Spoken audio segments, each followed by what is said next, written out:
पवित्रता से सजकर उसकी आराधना करो। हे पृथ्वी के लोगों, उसके सन्मुख कांपते रहो। निश्चय स्थान में प्रभु है। यह स्थान तो परमेश्वर के भवन को छोड़ और कुछ नहीं हो सकता, वरना यह स्वर्ग का द्वार ही होगा। दयावान प्रभु, आपका धन्यवाद करते हुए आपके चरणों में आए हैं। हम में से हर एक के जीवन को स्वीकार कर पवित्र आत्मा की सामर्थ दे, ताकि पिता परमेश्वर हम आपकी महिमा और स्तुति करें और आपके नाम के लिए गवाही बन सकें। हमारे जीवन को आप स्वीकार करते हुए हमें आशीष दें और आज की आराधना में हम सबको संभालें। हमारी इस प्रार्थना को सुन स्वीकार कर हमारे उद्धारकर्ता प्रभु यीशु ख्रीस्त के पवित्र नाम से, आमीन। आइए हम अपनी आराधना को शुरू करें। शुरू में गीत गाएंगे।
प्रभु का धन्यवाद करते हैं आज के इस पवित्र और खूबसूरत दिन के लिए कि आज काफ़ी समय के बाद हम परमेश्वर के पवित्र सैक्रामेंट को ग्रहण करेंगे। आज की आराधना प्रभु भोज की आराधना होगी। हम लोग ये जो किताब के ऊपर ऑर्डर ऑफ सर्विस है इसको फॉलो करेंगे। शुरू करते हैं अपनी आराधना को धन्यवाद और परमेश्वर की स्तुति के साथ सेक्शन नंबर 3 से। प्रभु यीशु ख्रीस्त का अनुग्रह, परमेश्वर का प्रेम और पवित्र आत्मा की सहभागिता तुम सबके साथ रहे। सेक्शन नंबर 4 और 5। हे सर्वशक्तिमान परमेश्वर, तेरे सन्मुख सबके हृदय खुले हैं। तू सबके अभिलाषाओं को जानता है और तुझसे कोई भेद छुपा हुआ नहीं है। अपने पवित्र आत्मा की प्रेरणा से हमारे हृदय के विचारों को शुद्ध कर, ताकि हम तुझसे पूर्ण रूप से प्रेम करें और योग्य रीति से तेरे पवित्र नाम की स्तुति करें, हमारे प्रभु यीशु ख्रीस्त के द्वारा। आमीन। स्वर्ग में परमेश्वर की महिमा और पृथ्वी पर उसके लोगों को शांति।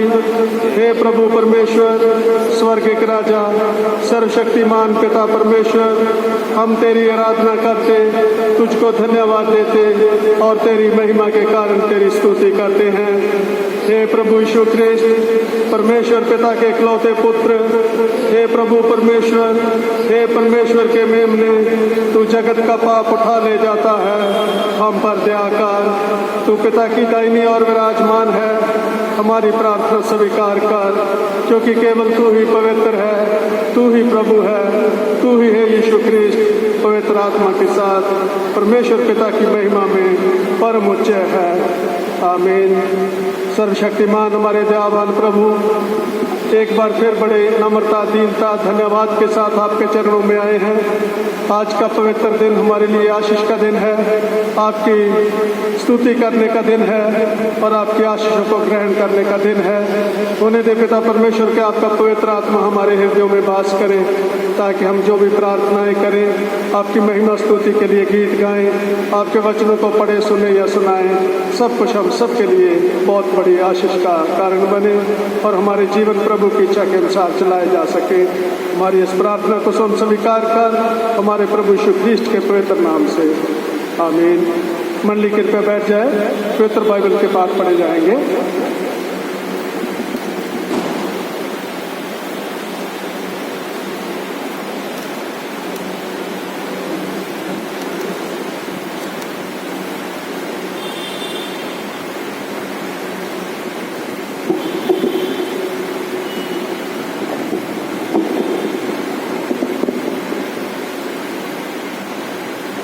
आज का ठहराया गया पहला पाठ वचन उत्पत्ति 12 अध्याय का 1 से लेकर 7 पद तक। उत्पत्ति 12 अध्याय का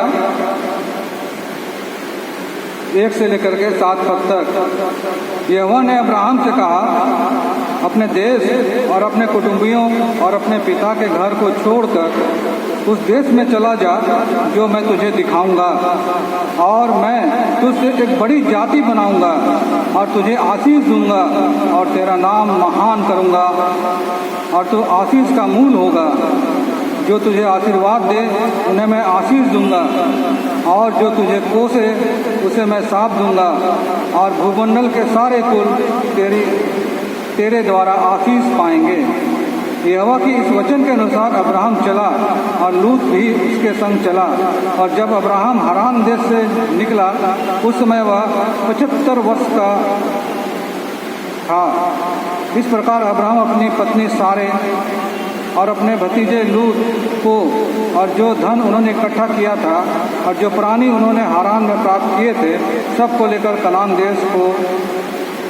कनान देश में जाने को निकल चला। और वे कनान देश में आ गए। उस देश के बीच से जाते हुए अब्राहम शेकेम में और जहाँ मोरे का बांज वृक्ष है पहुँचा। उस समय उस देश में कनानी लोग रहते थे।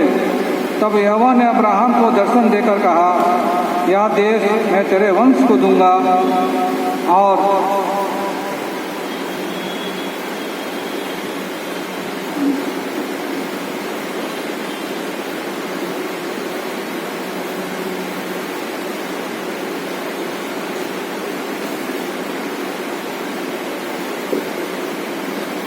और उसने वहाँ यहोवा के लिए जिसने उसे दर्शन दिया था एक वेदी बनाई। यह परमेश्वर का वचन है। ईश्वर से धन्यवाद।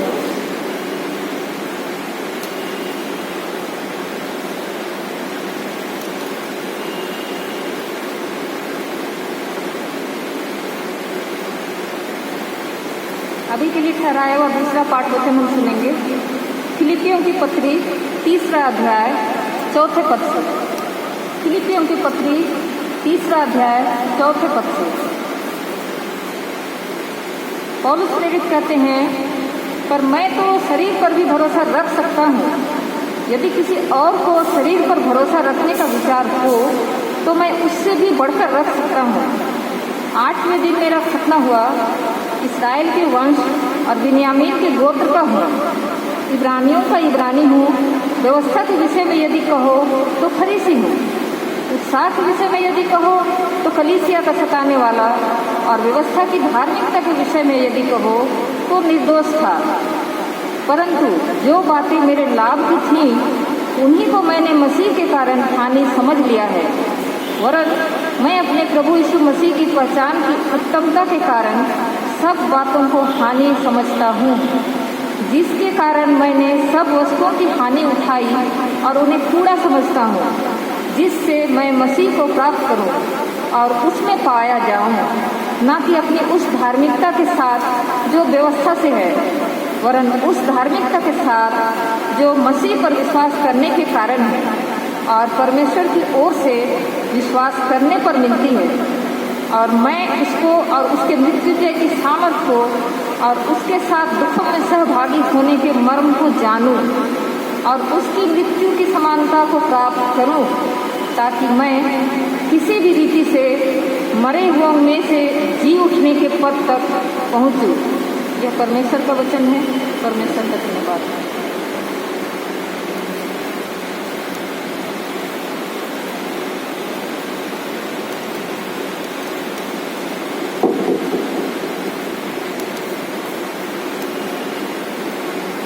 यीशु ख्रीस्त के सुसमाचार को सुनने के लिए हम सब खड़े होंगे। आज का पवित्र सुसमाचार मत्ती रचित सुसमाचार उसका 13वां अध्याय उसके 44 पद से 52 पद तक।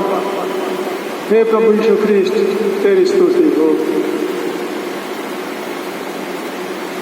स्वर्ग का राज्य खेत में छिपे हुए धन के समान है, जिसे किसी मनुष्य ने पाया और छिपा दिया, और सारे आनंद के जाकर अपना सब कुछ बेच दिया और उस खेत को मोल ले लिया। फिर स्वर्ग का राज्य एक व्यापारी के समान है, जो अच्छे मोतियों की खोज में था। जब उसे एक बहुमूल्य मोती मिला तो उसने जाकर अपना सब कुछ बेच डाला और उसे मोल ले लिया। फिर स्वर्ग का राज्य उस बड़े जाल के समान है, जो समुद्र में डाला गया और हर प्रकार की मछलियों को समेट लाया। और जब जाल भर गया तो मछुए उसको किनारे पर खींच लाए और बैठकर अच्छी अच्छी तो बर्तनों में इकट्ठा की और निकम्मी फेंक दी। जगत के अंत में ऐसा ही होगा।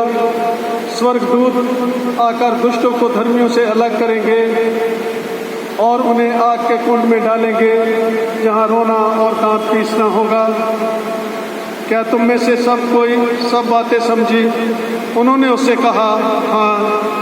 उसने उनसे कहा, इसलिए हर एक शास्त्री जो स्वर्ग के राज्य का चेला बना है उस गृहस्थ के समान है, जो अपने भंडार से नई और पुरानी वस्तुएं निकालता है। ये प्रभु यीशु ख्रीस्त का सुसमाचार है। हे प्रभु यीशु ख्रीस्त, तेरी महिमा हो। मंडली के पे बैठ जाए।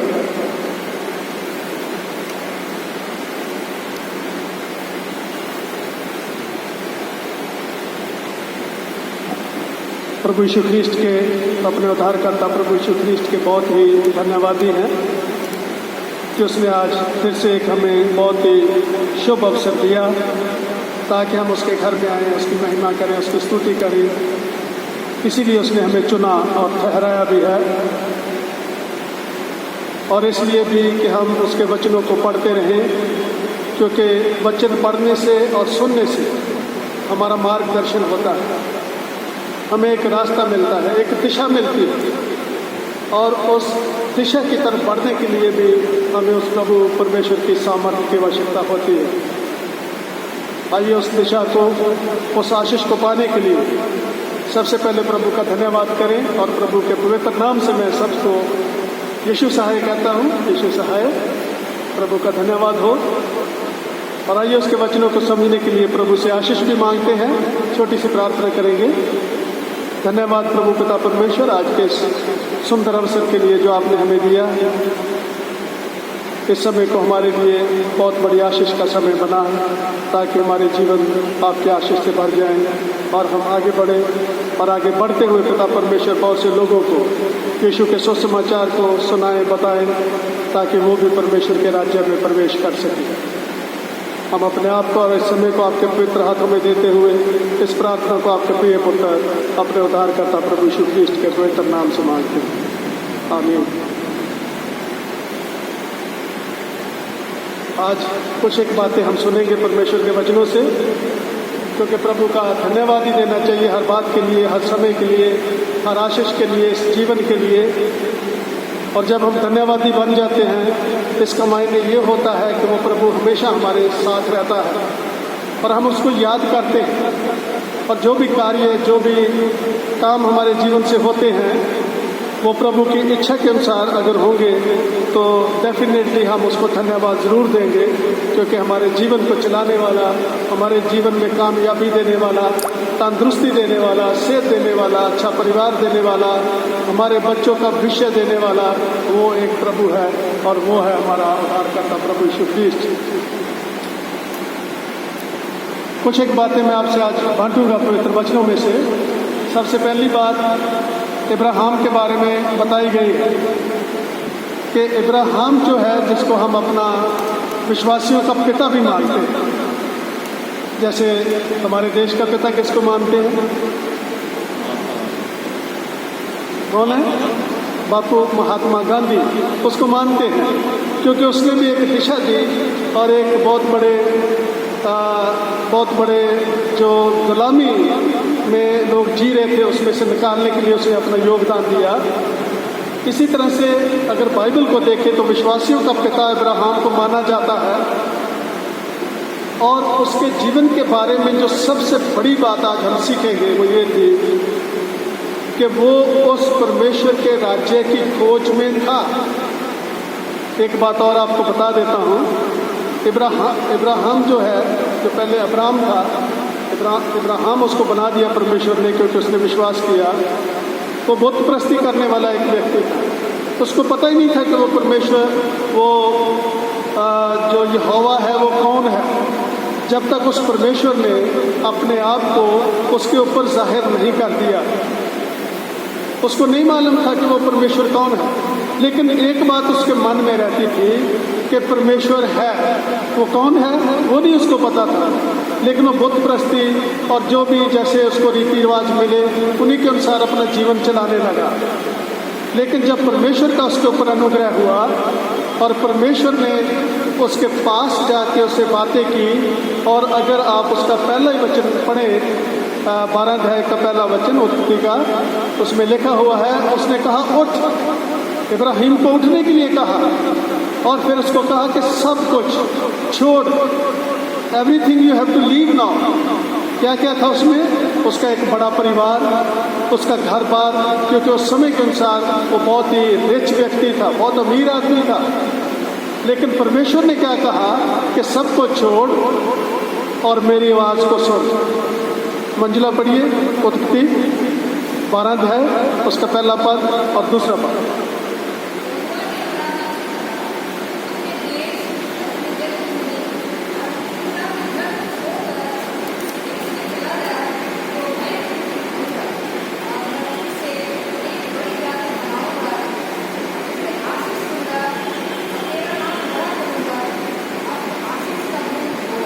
Thank you. परमेश्वर ने जब उसका रहम उसके ऊपर हुआ, तरस उसके ऊपर हुआ, उसकी दया उसके ऊपर आ गई, तो परमेश्वर ने उसको चुन लिया और उसको कहा, उठ, अपने परिवार को छोड़, अपनी संपत्ति को छोड़ और अपना सब को छोड़ के मेरी आवाज़ को सुन और मेरी आवाज़ के अनुसार अपने जीवन को चला। सबसे पहली बात उसके जीवन में ये थी कि वो उस परमेश्वर की खोज में था। He was just seeking to find out that God who is running and sustaining this whole world. Seeker. He was a seeker of the kingdom of God. सबसे पहली बात हमको ये सीखनी है कि क्या हम are we the seekers of the kingdom of God? देखिए, कभी कभी हम कहते हैं कि हमने उसकी खोज कर ली, हमने यीशु मसीह को अपना स्वामी, अपना मुक्तिदाता, अपना उद्धारकर्ता मान लिया है, लेकिन जब हम कहते हैं कि क्या हम उसकी खोज करते हैं, उसका मायने क्या होता है? उसका मायने ये है कि आज के दिन प्रभु की आपके लिए क्या इच्छा है, प्रभु ने आपको बता दिया है। कल का फिर दिन जो निकलेगा, फिर आपको प्रभु की इच्छा को जानना है, फिर उसकी खोज करनी है। और उसकी खोज कहाँ करने जाएंगे आप? कहाँ पे मिलेगा प्रभु जिसको खोजना है? पवित्र वचनों में से। पहला कुरिन्थियन और रोमन्स में भी लिखा है, रोमन्स 10वां अध्याय उसके 17वें पद में, कि परमेश्वर के वचन सुनना जो है परमेश्वर के वचनों से, बाइबल से, और विश्वास जो है वो सुनने से होता है। उसने सबसे पहली बात क्या की? जब परमेश्वर की आवाज़ आई तो उसने उसको सुना और फिर क्या किया? उसने उसको माना और फिर उसके ऊपर अमल किया। परमेश्वर की आवाज़ को सुना, फिर मान लिया कि ये उस परमेश्वर की आवाज़ है, और फिर अपने आप को सबमिट कर दिया, सरेंडर कर दिया, दे दिया परमेश्वर के हाथ में कि हे प्रभु, जो कुछ तूने मुझे कहा है मैं करूँगा। और सिर्फ उसके मुंह के वचन नहीं थे, उस पर अमल करके अपना सब कुछ बांध लिया जो उसको चाहिए था, जितना ले सकता था, और चल पड़ा उस जगह के लिए जिसके बारे में वो नहीं जानता था।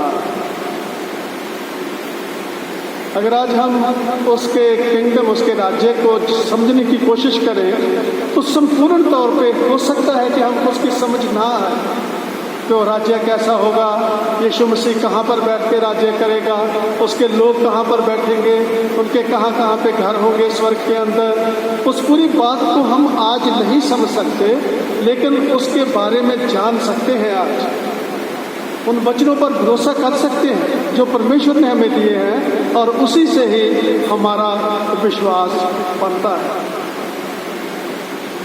अब यीशु मसीह को भी देख लेते हैं इसके साथ साथ। और जब प्रभु यीशु मसीह ने अपना काम, अपना वचन का काम शुरू करना था, उस योजना का पूरा करने का काम शुरू करना था, तो परमेश्वर ने, यहोवा ने, क्योंकि वो एक इंसान पैदा हुए थे और उसके ऊपर अनुग्रह बना के रखना परमेश्वर ने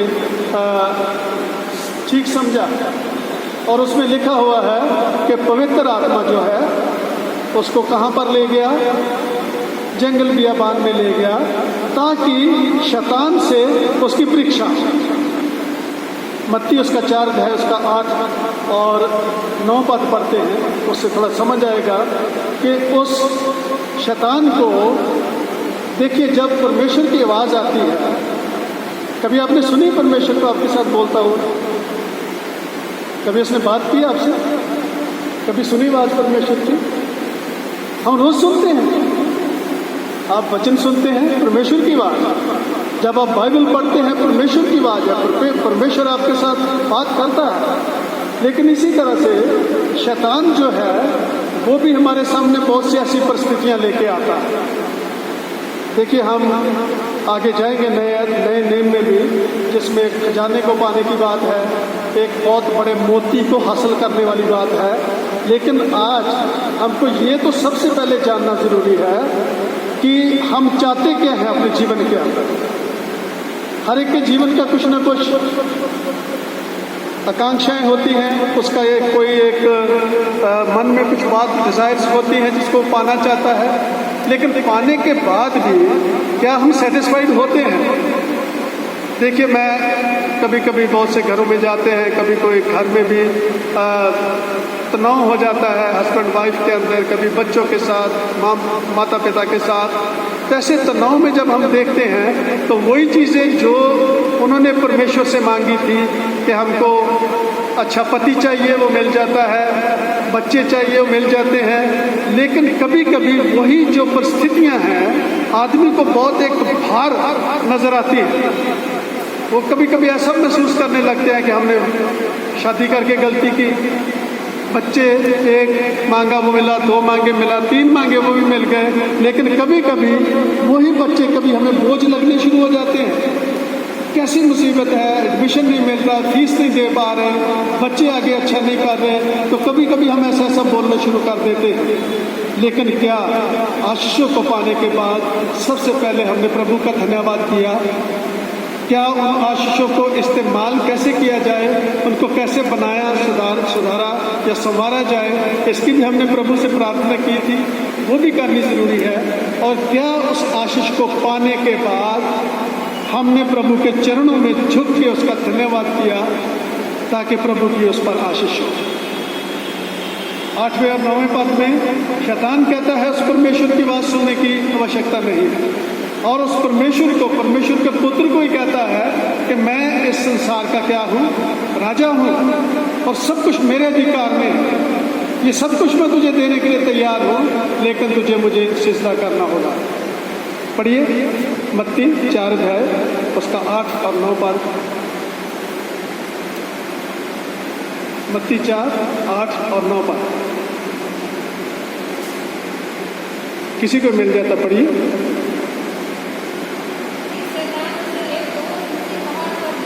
कौन ले गया? शैतान। किसको ले गया? यीशु मसीह को एक बहुत ऊंचे पहाड़ पर ले गया। वहां पर ही उसको सारा जगत दिखा दिया कि सारा जगत देखो, सारे बड़े बड़े देश, महल और शहर देखो। और फिर क्या कहा? हाँ,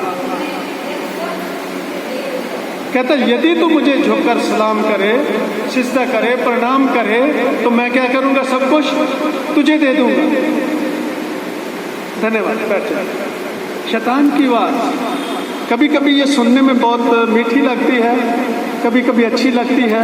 क्या हमें ये मिल जाएगा, क्या हमें ये वो मिल जाएगा, अच्छा घर, अच्छी नौकरी, अच्छा सब कुछ मिल जाएगा, बहुत सुनने में अच्छी लगती है। लेकिन उसके पीछे के जो उसका प्लान है शैतान का, उसको भी समझना जरूरी है। ये चीज़ें परमेश्वर भी हमें दे सकता है, लेकिन क्या हम परमेश्वर से मांगते हैं?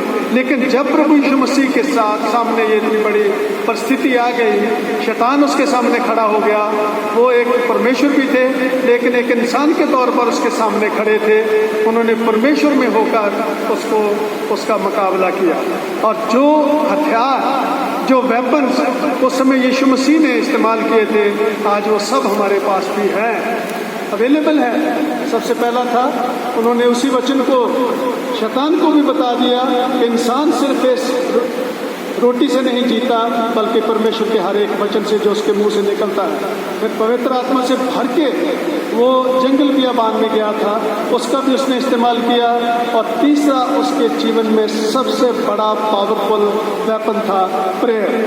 प्रेयर मीन्स उसका रिलेशन परमेश्वर के साथ मजबूत था, इसलिए शैतान उसको कुछ नहीं कर सका। जब हम परमेश्वर के वचन को पढ़ते हैं तो हमारे मन के अंदर क्या होता है? विश्वास पैदा होता है। और जब विश्वास पैदा होता है तो वो विश्वास जो है हमारे अंदर हमें नम्र करता है, हमें दीन करता है, और हमें कई बार तोड़ता भी है, बताता है। क्योंकि वो एक आईना है जिसको हम देखते हैं, और आईना जब देखते हैं तो हमारा जीवन हमें क्लियरली नज़र आता है। कमियां क्या हैं, कहाँ पर पाप हुए हैं, और सुधार करने का रास्ता भी मिल जाता है, और वो प्रभु हमें देता है। अगर हम ये इब्रानियों उसका 11वां अध्याय उसके 29 और 30 पद को पढ़ें, हम पढ़ेंगे नहीं, मैं आपको बता देता हूँ। हमें ये नहीं सोचना कि दूसरे हमारे बारे में क्या कहते हैं, हमें ये देखना है कि हमारा विश्वास क्या है और हम उस प्रभु से हम क्या चाहते हैं। अगर ये बात हमारे मन में आ जाए कि हम चाहते क्या हैं अपने जीवन में, अगर सही उसके ऊपर मोहर परमेश्वर की लग जाती है तो उसको पाने की जो सामर्थ है वो प्रभु देता है। हमारा विजन क्लियर होना चाहिए, हमारा विश्वास दृढ़ होना चाहिए और हमारा रिश्ता जो है, हमारा रिलेशनशिप जो है वो प्रभु के साथ मजबूत दृढ़ होना चाहिए। और वो तब होगा जब हम उसके वचन पढ़ेंगे, सुनेंगे और उसके साथ बैठ के प्रार्थना करेंगे। आज के वचन जो नए नए में से पढ़े गए हैं हमारे लिए बहुत बड़ी एक सीख है। उसमें पहला है कि एक जो खेती में काम करने वाला है उसने क्या किया, इसको समझते हैं। वो मालिक नहीं था, तो किसी दूसरे के खेत में काम करता था, लेकिन काम करते करते जब ज़मीन को खोदता है तो उसने क्या देखा कि वहाँ पे एक बहुत बड़ा खजाना है और उसने किसी को बताया नहीं। उसने खजाना जब देख लिया तो उसको ढक दिया और फिर क्या किया कि अपने घर में गया। उसके ऊपर विचार किया कि अगर मैं ऐसे इसको निकालना या लेना चाहूँ तो मुझे मिलेगा नहीं, क्योंकि वो ज़मीन का अधिकारी मैं नहीं हूँ। फिर उसने उसके ऊपर विचार किया कि क्यों ना ऐसा हो कि उसको पाने के लिए मैं उस ज़मीन का टुकड़ा जो है उसको खरीद लूँ, लेकिन खरीदने के लिए उसकी क्षमता नहीं थी। लेकिन फिर भी उसने क्या किया, जो कुछ उसके पास होगा, सोना होगा, गहने होंगे या कोई पैसा होगा या हो सकता कि उसने कुछ इधर उधर से भी लिया हो, उसने सब कुछ इकट्ठा करके क्या किया, उस खेत को मोल ले लिया। Big sacrifice. हो सकता है उसको अच्छा ना लगा हो कि जो चीज़ें मैंने बनाई थी, मेरा घर भी बिक गया, मेरा सोना भी बिक गया, मेरा सब कुछ जो था बिक गया इसको पाने के लिए। लेकिन एक बात उसके मन में थी कि जो वैल्यू इस खेत के अंदर उस खजाने की है, हमारी सब चीज़ें जो हमारे पास है उससे कहीं बड़ी हैं। क्या समझ आता है इससे? क्यों प्रभु यीशु मसीह ने ये पैराबल हमें बताया था? प्रभु यीशु मसीह हमारा खजाना क्या है? क्या है हमारा खजाना?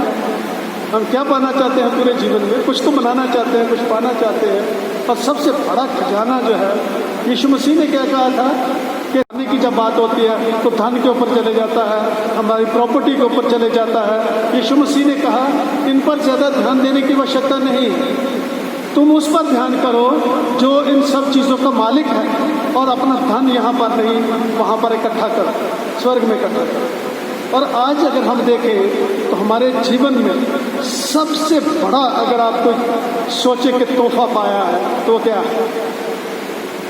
कभी गिफ्ट मिला आपको जीवन में? बर्थडे, एनिवर्सरी, या आपने कोई बहुत अच्छा काम किया है? सबसे बड़ा गिफ्ट आपने क्या अपने जीवन में पाया है? कभी इसके ऊपर विचार किया है आपने? सबसे बड़ा गिफ्ट जो हमें मिला है वो है परमेश्वर का पुत्र, हमारा यीशु मसीह, जिसने हमारे जीवन को बदल दिया, जिसने हमारे उस बोझ को हटा दिया और हमें एक ऐसा हल्का जीवन दिया जो आज़ादी का जीवन था। ना वो शैतान के बोझ में, ना किसी तरह के पाप के बोझ में, और ना किसी के डर से, ना मृत्यु के डर से दबा हुआ जीवन है। सबसे बड़ा गिफ्ट जो प्रभु ने हमें दिया वो है प्रभु में जीवन। और वो जीवन ऐसा नहीं है, वो जीवन है अनंत जीवन, अनंत काल का जीवन। लेकिन हमको आज अपने आप से ये सवाल भी पूछना है, और दूसरा भी ऐसा ही है। दूसरा है उस मर्चेंट का, व्यापारी का। व्यापारी जो है उसने भी एक पर्ल को देखा, एक मोती को देखा, बहुत बहुमूल्य था, और उसको मालूम हो गया कि इसकी वैल्यू क्या है, और उसने भी क्या किया कि अपना सब कुछ बेच के और उसको खरीद लिया। बहुत से लोग कहते होंगे मूर्ख आदमी है, एक पल को पाने के लिए अपना घर बेच दिया, अपना सब कुछ बेच दिया एक छोटे से मोती को पाने के लिए। लेकिन वो जानता था कि इसकी वैल्यू मोती की क्या है। अगर हमने अपने जीवन में यीशु मसीह के जीवन में आने की वैल्यू को समझ लिया है तो संसार की कोई भी वस्तु, चाहे वो हमारे अपने बच्चे क्यों ना हो, उस वैल्यू के आगे कोई मायना नहीं रखती। सबसे फर्स्ट जो हमारा पावर और गिफ्ट है वो है हमारा प्रभु यीशु मसीह। लेकिन क्या हम देना चाहते हैं उसको पाने के लिए? उस बहुत बड़े खजाने को पाने के लिए हमको क्या करना है? उसने कहा था कि अगर तुम मेरे पीछे आना चाहो तो क्या करो? सबसे पहले अपने आप से इनकार करो, डिनाई योरसेल्फ, अपने संसारिक चीज़ों के साथ जुड़े रहने की आवश्यकता नहीं है। ये नहीं कि ये मेरा है वो मेरा है, और हम तो छोटी सी चीज़ हमें मिल जाती है तो हम उसके मालिक बन जाते हैं, जबकि हम किसी भी चीज़ के मालिक नहीं। अपना जीवन भी हमारा नहीं है, इसके भी हम कस्टोडियन हैं। We are the stewards even of this life which God has given to us. अगर जीवन ही हमारा नहीं है तो बाकी चीज़ें जिन पर हम भरोसा करते हैं, घमंड करते हैं, वो भी हमारी नहीं है।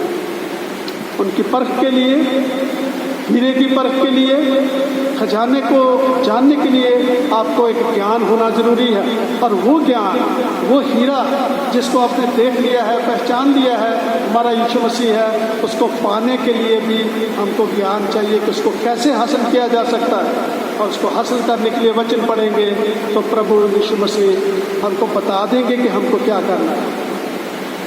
मीका भविष्यद्वक्ता की पुस्तक में लिखा हुआ है, उसका 6वां अध्याय, उसका 8 पद पढ़ेंगे। उसमें लिखा है, हे मनुष्य, तू जानता है कि मैं तुझसे क्या चाहता हूँ। वो कहता है कि you know what I require from you, to do justly, love mercy and walk humbly with your God. पहला काम उसने कहा था कि हर एक के साथ इंसाफ कर। दूसरी बात, हर एक को प्यार कर, हर एक के ऊपर दया कर, क्योंकि उस परमेश्वर ने तुम पर दया की है। और तीसरा बात है कि walk humbly with your God, अपने प्रभु के साथ नम्रता के साथ चल, घमंड के साथ नहीं, घमंड के साथ नहीं कि आज क्या मेरे पास है, मैं क्या कर सकता हूँ, मैं ना करूँ तो कुछ नहीं हो सकता। ये अहंकार, घमंड जब हमारे जीवन में आ जाता है तो हमारे जीवन का डाउनफॉल शुरू हो जाता है। लेकिन इसको भी मैं संपूर्ण गॉस्पेल नहीं समझता, क्योंकि प्रभु की दया हमारे ऊपर इसलिए नहीं हुई कि हम दूसरों के साथ इंसाफ करते थे, हम दूसरों के ऊपर दया करते थे, या परमेश्वर के साथ चलते थे, या वचनों के पढ़ते थे। उसकी दया हमारे जीवन में हुई है उसके अनुग्रह के साथ, उसके अनुग्रह के साथ। उसको समझना बहुत ज़रूरी है। आज प्रभु हमसे क्या चाहता है? अगर हम उस बड़े खजाने को, उस बड़े मोती को पाना चाहते हैं तो हमारे जीवन में 2-3 चीज़ें हैं जो बहुत ज़रूरी है। सबसे पहली बात है कि हम अपने आप को समर्पित करें, surrender your lives to Jesus. सबसे पहली बात है, सबसे बड़ी बात है कि हम अपने जीवन को ही उसको दे दें। और दूसरी बात है, जो कुछ हमारे पास है ये ना कहें ये मेरा है, मैं कर सकता हूँ, मेरे लिए ये सिक्योरिटी है, मेरी आशा है, सब कुछ है, ये कुछ नहीं है। इसको भी हमें प्रभु के चरणों में रखना है। और तीसरी बात, जब रख देते हैं तो उसके अनुग्रह को अपने जीवन में पाना है, और उसको पाने के लिए अपने आप को झुकाना होगा उसके सामने। और उसके बाद आप देखेंगे कि हमारा जीवन भी खुशी से भर जाएगा। जैसे उस खेत के खजाने को पाने के बाद, उस मोती को पाने के बाद, उस व्यापारी का जीवन भी खुशियों से भर गया। और जैसे हम उसको पा लेंगे तो हमारा जीवन भी खुशियों से भर जाएगा। My dear brothers and sisters, प्रभु ने आज फिर से हमें एक अवसर दिया है, उसकी आवाज़ को सुना है, उस पर विश्वास कर। अब्राहम ने विश्वास किया, जो भविष्यद्वक्ता थे उन्होंने विश्वास किया, जो उसके शिष्य थे, जैसे जैसे प्रभु ने उनको आगे बढ़ाया उन्होंने विश्वास किया, और वो परमेश्वर के राज्य के अधिकारी हो गए। आज उसके अधिकारी होने के लिए हमें अपने आप को नम्र करना है, दीन करना है, सबमिट करना है, तो प्रभु का अनुग्रह हमारे ऊपर आ जाएगा। और हम प्रभु के आशीषों को पाकर ना सिर्फ हम खुश होंगे, जिसको भी हम मिलेंगे हमारे परिवार में भी एक खुशी का माहौल बना रहेगा, क्योंकि हमारा जीवन को चलाने वाला, घर को चलाने वाला, परिवार को चलाने वाला हमें मिल गया है। और वही सबसे बड़ा हमारा खजाना है, और वो है हमारा प्रभु यीशु मसीह।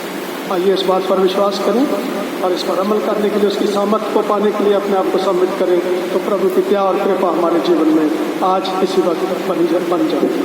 प्रार्थना। धन्यवाद प्रभु पिता परमेश्वर आपके आशीषों के लिए कि आपने फिर से हमें जीवन दिया, जीवन की आशीषें दी। आज वचन सुनने के लिए पिता परमेश्वर 3 एग्जाम्पल आपने दी। अब्राहम का दिया जिसने विश्वास किया, फिर उस खेती करने वाले किसान की बात है जिसने सब कुछ बेच के उसके बहुमूल्य खजाने को पाने के लिए अपना सब कुछ बेच दिया और उसको पा लिया। एक मोती को पाने के लिए व्यापारी ने सब कुछ दे दिया। आज हम उस प्रभु के लिए क्या दे सकते हैं, क्या कर सकते हैं, इस पर विचार करने की हमें आवश्यकता है। पिता परमेश्वर अपने पवित्र आत्मा की सामर्थ्य दे, ताकि हम आपकी इच्छा को जान के अपने जीवन को, अपने परिवार को, अपने सब कुछ को आपके चरणों में समर्पित कर दें, तो हमें एक अनंत जीवन की आशीष मिलेगी। हमारी इस प्रार्थना को सुन स्वीकार कर हमारे प्रभु यीशु ख्रीष्ट के पवित्र नाम से, आमीन। प्रभु आप सबके साथ हो। एक दो बातें जो हम विश्वास आगे बढ़ने से पहले मैं आपको बता देता हूँ। सबसे पहले आप सबका स्वागत है कि आज से हम फिर से प्रभु भोज की रात को शुरू किया है, प्रभु की दया और कृपा के साथ, और उसकी आशीष डेफिनेटली हमको मिलेगी। और आने वाले महीने से मैंने व्हाट्सएप ग्रुप में भी लिख दिया था कि 2 बार हम होली कम्युनियन या प्रभु भोज की आराधना को करेंगे, फर्स्ट संडे और थर्ड संडे ऑफ सितंबर। आने वाला संडे फर्स्ट संडे है, होली कम्युनियन की सर्विस होगी, उसके बाद फिर थर्ड संडे, और सेकंड और फोर्थ संडे जो आता है उसमें मैटन्स होगी, जो मॉर्निंग वर्शिप होती है, उसको हम करें। सो इसके लिए आप प्रार्थना भी करें सबके लिए। हमारे चर्च के सब मेंबर्स जो अभी चर्च में नहीं आ पा रहे, सबको अपनी प्रार्थना में याद करें, क्योंकि जब हम प्रार्थना करते हैं तो सब हमारे साथ जुड़ जाते हैं प्रार्थना के साथ। तो इस चीज़ को आप करते रहें और डेफिनेटली प्रभु का समय आएगा और हम आगे बढ़ते चले जाएंगे। आगे काफ़ी चेंजेस आ रही हैं लॉकडाउन के अनुसार भी, और अगर कोई ऐसी ज़रूरी सूचना होगी तो आपको, अगर संडे से पहले आएगी तो आपको व्हाट्सएप पे भेज दी जाएगी, और जैसे जैसे हमें कोई आगे ऐसी आज्ञाएँ मिलेंगी हम उसके अनुसार चर्च कर जाएंगे। प्रभु आप सबको आशीष दें, आमीन।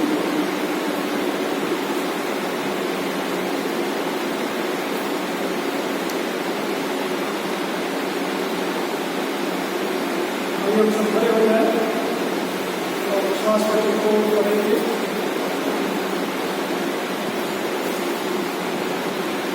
प्रेरितों के विश्वास को पढ़ेंगे जो सफा नंबर 13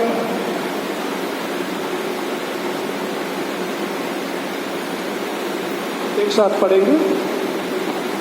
मैं सर्वशक्तिमान पिता, स्वर्ग और पृथ्वी के सृष्टिकर्ता परमेश्वर पर विश्वास करता हूँ। मैं उसके इकलौते पुत्र हमारे प्रभु यीशु ख्रीष्ट पर विश्वास करता हूँ। वह पवित्र आत्मा के सामर्थ्य से गर्भ में आया, कुंवारी मरियम से जन्मा, उसने पैंतुस पिलातुस के शासन में दुख भोगा, वह क्रूस पर चढ़ाया गया, मरा और गाड़ा गया और मृतकों के लोक में उतरा। तीसरे दिन वह जी उठा, वह स्वर्ग पर चढ़ गया और पिता की दाहिनी ओर विराजमान है। वह जीवित और मृतकों का न्याय करने को आएगा। मैं पवित्र आत्मा पर, पवित्र सर्वलोक कलीसिया पर, संतों की संगति, पापों की क्षमा, देह के पुनरुत्थान और अनंत जीवन पर विश्वास करता हूँ, आमीन। मंडली कृपया बैठ जाए। पर हिंदू की प्रार्थना की जगह हम अपनी प्रार्थना करेंगे। दयावान प्रभु पिता परमेश्वर, हम आपका धन्यवाद करते हुए फिर से अपने जीवन को आपके चरणों में लाते हैं, जैसे भी है अपने चरणों में स्वीकार कर। सबसे पहले पिता परमेश्वर, हम अपने जीवन के लिए प्रार्थना करते हैं कि हमें संभाल और हमारी रक्षा कर, अपना अनुग्रह दे, ताकि आपकी इच्छा को जान के पिता परमेश्वर अपने जीवन में आपकी सेवा कर सकें। अपने इस पूरे सेंट सेवियर्स हिंदी चर्च परिवार के लिए प्रार्थना करते हैं। अगर कोई भी किसी भी दुख या बीमारी से पीड़ित है तो अपना दाहिना हाथ बढ़ा के सबको शिफा दे पिता परमेश्वर, ताकि सब लोग आपका धन्यवाद करें, आपकी स्तुति करें और एक दूसरे के लिए प्रार्थना करते हैं। अपने चर्च के जितने भी एल्डर्स हैं सबको आपके पवित्र हाथों में सौंपते हैं। छोटे बच्चों को, अपने जो यूथ है, महिलाएं हैं, सबको आपके पवित्र हाथों में सौंप देते हैं। जो भी काम जिम्मेदारियां आपने हमें दी हैं, और सबसे बड़ी जिम्मेदारी प्रार्थना की है, हम इसमें लगातार लगे रहें, ताकि परमेश्वर का अनुग्रह हमारे चर्च पर, हमारे पूरे परिवार पर बना रहे। अपने देश के लिए प्रार्थना करते हैं, खास तौर पे उनके लिए जो कोरोना वायरस से पीड़ित है पिता परमेश्वर, उनको भी दाहिने हाथ से शिफा दे, ताकि हमारे देश में, पूरे समाज में खुशी और निडरता का माहौल हो और लोग प्रभु पर भरोसा करके अपने जीवन में आगे बढ़ें। और जिनके परिवार के सदस्य उनको छोड़ के इस बीमारी की वजह से, वायरस की वजह से चले गए हैं, उन बच्चों पर, उन परिवार पर, उन सब परिवार के सदस्यों पर आपकी आशीष बनी रहे, ताकि वो आप पर भरोसा करके अपने जीवन को आगे बढ़ाएं। हमारे देश में, पूरे संसार में जहाँ जहाँ भी पिता परमेश्वर फ्लड्स आ रहे हैं, लोग घर से बेघर हैं, खाने के लिए उनकी मुश्किल हो रही है, सबके ऊपर आपका अनुग्रह हो। उन्हें दे के हर सूबे की सरकारें और लोग उनके पास जाके उनकी सहायता जो भी कर सकते हैं करें, ताकि लोग अपने इस मुश्किल के समय में से निकल सकें। आने वाले हफ्ते के लिए प्रार्थना करते हैं, सब दिनों में हमारे साथ रहना, पवित्र आत्मा से हमारी दुआई का, ताकि आपके साथ हो। आने वाले हफ्ते में उन सब के लिए प्रार्थना करते हैं जो अपने बैप्टिज्म को, अपने बर्थडे को मनाएंगे, एनिवर्सरीज को मनाएंगे। पिता परमेश्वर उन सब के जीवन में आपका अनुग्रह हो, ताकि सब लोग नम्रता और दीनता के साथ बीते समय के लिए आपका धन्यवाद करते हुए अपने जीवन के आने वाले सालों के लिए आपसे आशीष पा सकें। हमारी इन प्रार्थनाओं को सुन स्वीकार कर हमारे प्रभु यीशु ख्रीस्ट के पवित्र नाम से, आमीन। आइए हम सब लोग एक साथ मिलकर अपने पापों से पश्चाताप करें। आप देख सकते हैं हमारे गीत अपने इस किताब में से सेक्शन नंबर 19 हमारे पापों का पश्चाताप है। एक साथ मिलकर पढ़ें। हे सर्वशक्तिमान परमेश्वर, हमारे स्वर्गीय पिता, हमने वचन कर्म से तेरे विरुद्ध और एक दूसरे के विरुद्ध पाप किया है। हमने अपनी अज्ञानता और दुर्बलता के कारण और जानबूझकर भी बुराई की है और भलाई करने में असफल रहे हैं। इन सब पापों के लिए हम सचमुच खेदित हैं और अंतःकरण से पश्चाताप करते हैं। तेरे पुत्र यीशु ख्रीस्त ने हमारे लिए अपने प्राण दिए, उसी के कारण जो पाप किए हैं उनको क्षमा कर और ये वादे के विषय में हम नया जीवन पाकर सदा तेरी सेवा करें, ताकि तेरे पवित्र नाम की महिमा हो। आमीन। सर्वशक्तिमान परमेश्वर उन सबको क्षमा करता है जो एक दूसरे को क्षमा करकर सच्चा पश्चाताप करते हैं। वो तुम पर दया करे, तुम्हारे सब पापों को क्षमा करे और उनसे तुमको छुटकारा दे, सब भले कामों में तुम्हें स्थिर और सबल करे और शाश्वत जीवन में बनाए रखे, हमारे प्रभु यीशु ख्रीस्त के पवित्र नाम से, आमीन। परमेश्वर का धन्यवाद हो। शांति अभिवादन के लिए हम सब खड़े होंगे। Section number 22। हम सब मिलकर ख्रीस्त की देह है, एक साथ पढ़ेंगे। हम सब मिलकर ख्रीस्त की देह है, हम सब ने एक आत्मा के द्वारा एक देह में बपतिस्मा लिया। हम ऐसे कार्यों में संलग्न रहे जिनमें शांति मिलती और एक दूसरे का निर्माण होता है। प्रभु की शांति सदा तुम्हारे साथ रहे। प्रभु की शांति, प्रभु की शांति, प्रभु की शांति। आइए अपने भेंट प्रभु के चरणों में लाएंगे, गीत गाएंगे। गीत संख्या 136, 136।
उसके पूरे परिवार की पिता परमेश्वर आपकी बेटी को और उसके पूरे परिवार को आपके प्रिय पर हाथ में सौंपते हुए इस प्रार्थना को आपके प्रिय होकर अपने उद्धार करता प्रभु यीशु ख्रीष्ट के प्रिय नाम से आमीन।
परमेश्वर की महिमा और उसकी सेवा के लिए अर्पित करें।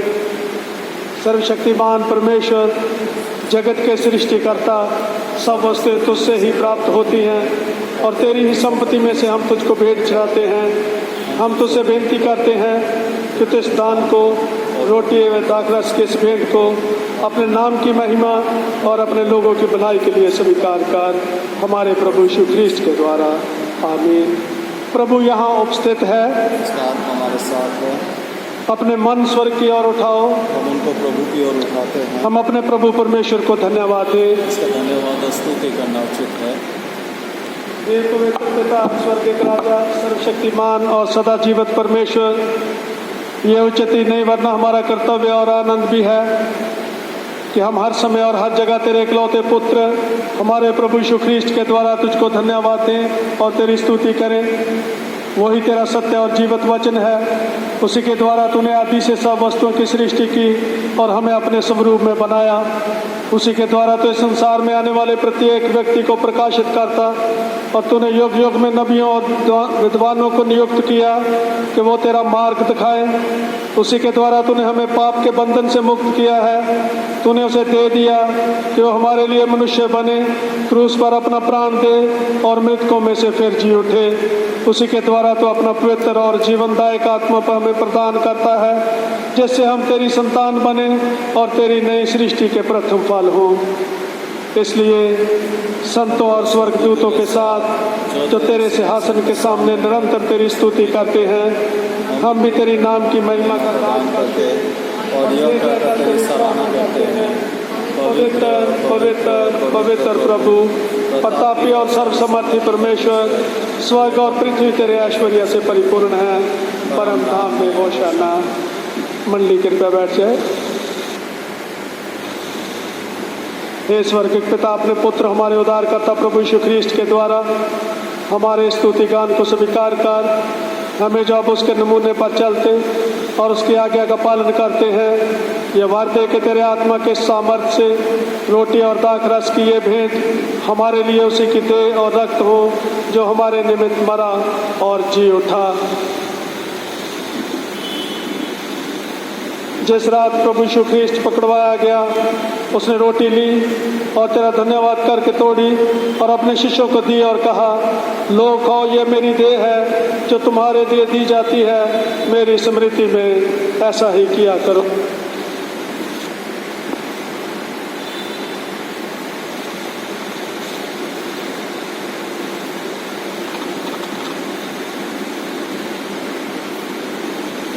इसी प्रकार भोजन के उपरांत उसने कटोरा लिया, तो दिया और कहा, तुम सब इसमें से पियो, क्योंकि ये नई निष्ठा का मेरा रक्त है जो तुम्हारे और बहुतों की पाप क्षमा के निमित्त बहाया जाता है। तुम जब कभी इसे पियो तो मेरी स्मृति में ऐसा ही किया करो।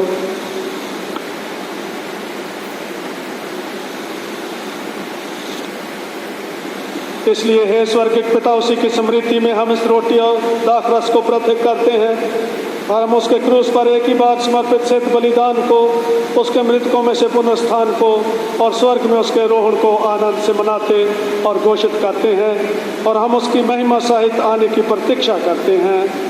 ख्रीस्ट हमारे लिए मरा, ख्रीस्ट जी उठा है, ख्रीस्ट फिर आएगा।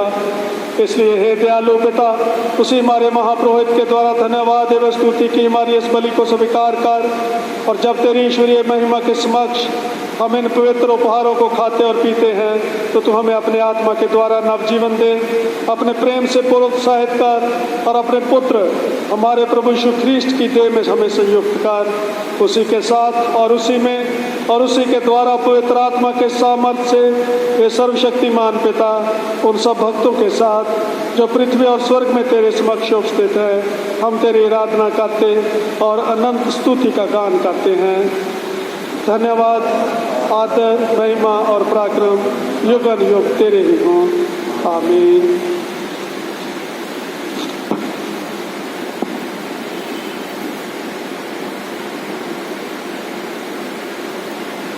हम इस रोटी को तोड़ते हैं तब ख्रीस्ट की देह में सहभागी हों। हम एक देह हैं क्योंकि हम एक ही रोटी में सहभागी होते हैं।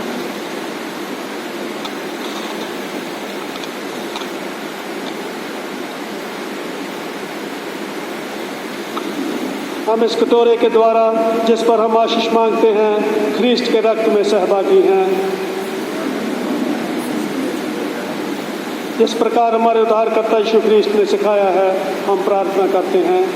हे हमारे पिता, तू जो स्वर्ग में है, तेरा नाम पवित्र माना जाए, तेरा राज्य आए, तेरी इच्छा जैसे स्वर्ग में पूर्ण होती है वैसे पृथ्वी पर भी हो। हमारे दिन भर की रोटी आज हमें दे, हमारे अपराधों को क्षमा कर जैसे हमने अपने अपराधियों को क्षमा किया है। हमें परीक्षा में ना डाल, परंतु बुराई से बचा, क्योंकि राज्य, पराक्रम और महिमा आप और सर्वदा तेरे ही हैं। आमीन।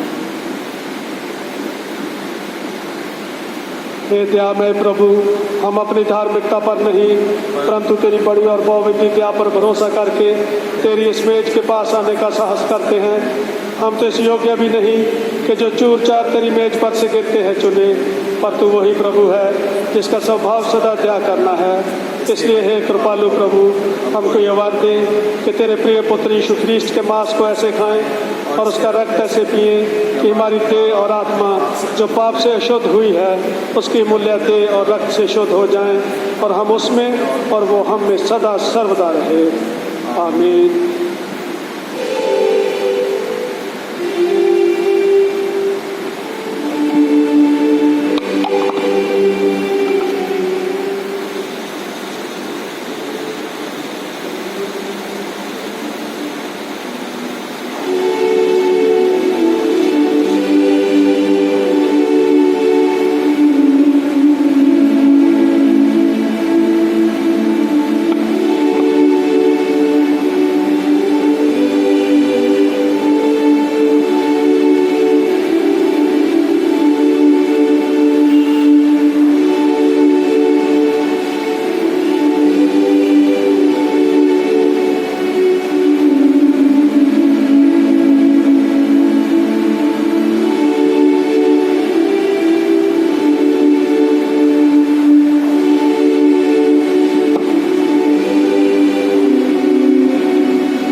प्रभु भोज का जो रोटी है वो आपके पास आएगी, आप उसको लेकर अपने हाथ में रखिए। हम प्रेयर करेंगे, फिर एक साथ सब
हमारे प्रभु यीशु ख्रीस्ट की देह तुम्हारे लिए दी गई, हमारे प्रभु यीशु ख्रीस्ट का रक्त जो तुम्हारे लिए बहाया गया, तो इसे लो और खाओ इस बात की स्मृति में कि ख्रीस्ट तुम्हारे लिए मरा, और धन्यवाद करते हुए अपने हृदय में ख्रीस्ट को विश्वास के साथ खाओ।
प्रभु यीशु ख्रीस्ट ने कहा, जीवन की रोटी मैं हूँ, जो मेरे पास आता है वो कभी भूखा ना होगा, जो मुझ पर विश्वास करता है वो कभी प्यासा ना होगा।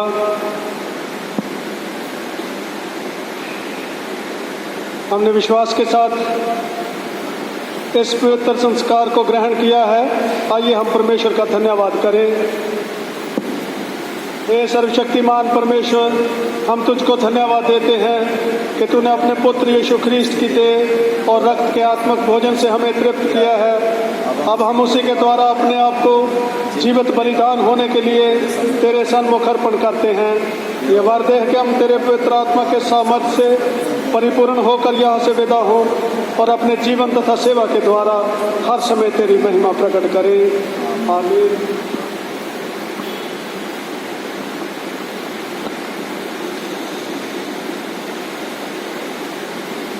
परमेश्वर की शांति जो समझ से परे है, परमेश्वर के और उसके पुत्र हमारे प्रभु यीशु ख्रीस्त के ज्ञान और प्रेम में तुम्हारे हृदय और विचारों को सुरक्षित रखे और सर्वशक्तिमान परमेश्वर पिता, पुत्र और पवित्र आत्मा की आशीष तुम पर हो और तुम्हारे साथ सर्वदा रहे।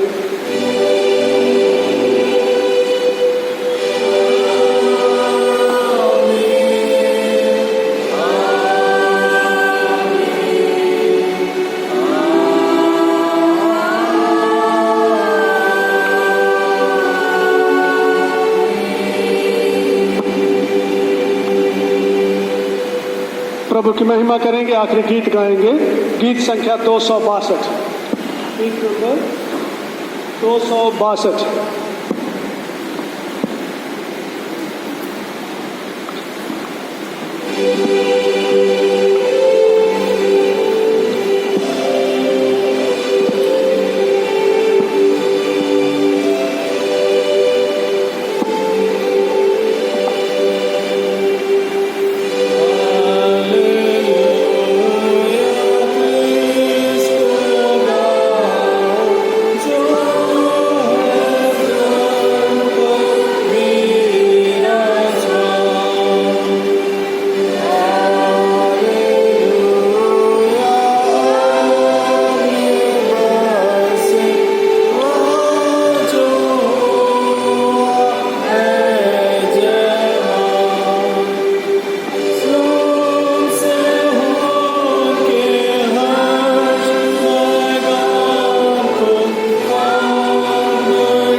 प्रभु से प्रेम रखो और उसकी सेवा करो।